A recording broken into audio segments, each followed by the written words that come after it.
Bonjour à tous, aujourd'hui nous allons voir comment conjuguer et employer le conditionnel, que ce soit le conditionnel présent ou le conditionnel passé, qui est considéré dans les grammaires soit comme un mode, soit comme un temps.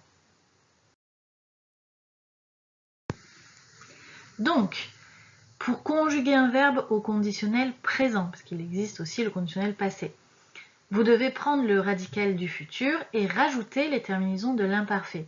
Alors, pour les verbes du premier et du deuxième groupe, je vous rappelle que le radical du futur, eh bien, tout simplement, c'est l'intégralité du verbe à l'infinitif. Donc, vous voyez, par exemple, le verbe chanter, vous prenez tout le verbe chanter et vous rajoutez les terminaisons de l'imparfait, c'est-à-dire AIS, AIS, AIT, IONS, IEZ, AIENT. Ce qui donne je chanterai, tu chanterais, il chanterait, nous chanterions, vous chanteriez, il chanterait. Voici quelques verbes irréguliers qui sont assez fréquents. Donc le verbe être qui donne je serai, le verbe avoir qui donne j'aurai, le verbe faire qui donne je ferai, aller qui donne j'irai, venir qui donne je viendrai et vouloir qui donne je voudrais. Alors il faut faire attention parce que les élèves font souvent cette erreur. Il ne faut pas confondre donc le présent du conditionnel, c'est la même chose de dire présent du conditionnel ou conditionnel présent, et l'imparfait de l'indicatif parce que les terminaisons seront les mêmes, mais le radical sera différent. Donc regardez par exemple la différence entre je parlerai si j'osais et hier je parlais de lui. Donc parlerai, vous voyez parler l'infinitif du verbe, donc parlerai c'est bien le conditionnel. En revanche, je parlais, vous voyez que le radical c'est seulement parle, P-A-R-L. Et donc là on est sur de l'imparfait. Donc maintenant que nous avons vu comment se conjugue le conditionnel présent, nous allons voir comment il s'emploie. Dans les questions par exemple pour le brevet, on parle des valeurs des temps. Donc première valeur, dans un récit au passé, eh bien il a cette valeur particulière qu'on appelle le futur dans le passé. C'est l'expression qu'on utilise.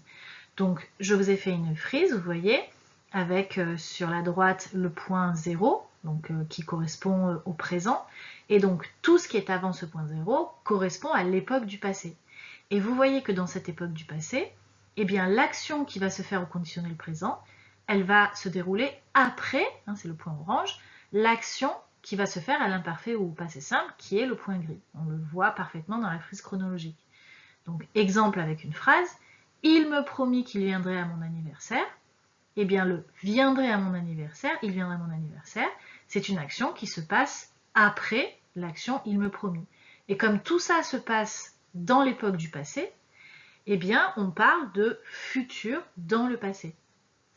Il y a une autre valeur qui est souvent utilisée, c'est la valeur d'hypothèse, de possibilité, et on trouve cette valeur-là du conditionnel quand il y a une proposition subordonnée qui commence par si. Donc exemple, nous pourrions nous promener si tu le voulais. Vous voyez, le si tu le voulais, eh bien la proposition principale contient un verbe conditionnel présent et ça a cette valeur d'hypothèse. Il existe deux autres valeurs. On utilise aussi le conditionnel pour une information qui n'est pas certaine. Donc, exemple, le gagnant du loto serait marseillais. On n'en est pas sûr, donc on met le conditionnel. C'est une manière d'employer que l'on voit souvent chez les journalistes, par exemple, quand ils ne sont pas sûrs d'une information. Et enfin, la dernière valeur, donc dernier emploi, c'est quand on veut atténuer une parole. Donc, soit faire une demande polie, soit évoquer un regret ou donner un conseil. Donc, exemple, pourriez-vous me donner l'heure, s'il vous plaît? Donc, la demande est plus polie au conditionnel. Tu devrais mettre un manteau pour sortir. Le conseil est également plus atténué lorsque c'est un verbe que l'on met au conditionnel. Voyons maintenant comment se conjugue le conditionnel passé. Donc, comme tous les temps composés, eh bien, il se conjugue avec un auxiliaire, donc être ou avoir, auquel on rajoute le participe passé du verbe. Je vous renvoie à une vidéo sur la chaîne qui parle justement des temps simples et des temps composés. Donc, exemple, le verbe aimer, eh bien, j'aurais aimé.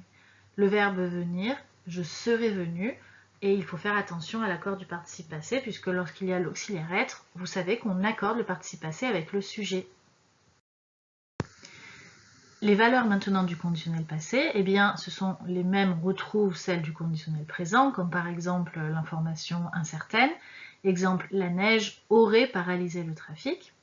Mais également une valeur d'antériorité, qui est une valeur que l'on trouve pour tous les temps composés. L'antériorité, ça veut dire que ça se passe avant.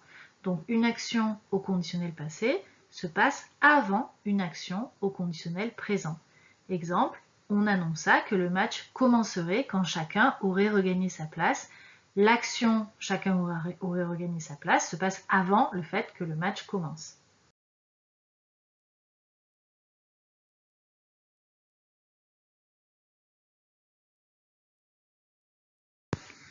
Voilà, j'espère que vous avez compris. Sinon, n'hésitez pas à me poser des questions dans les commentaires. Si vous avez aimé, vous pouvez liker la vidéo, vous pouvez vous abonner. Il y a d'autres vidéos qui pourront vous aider et vous pouvez partager. C'était mon cours de français facile. Merci, à bientôt.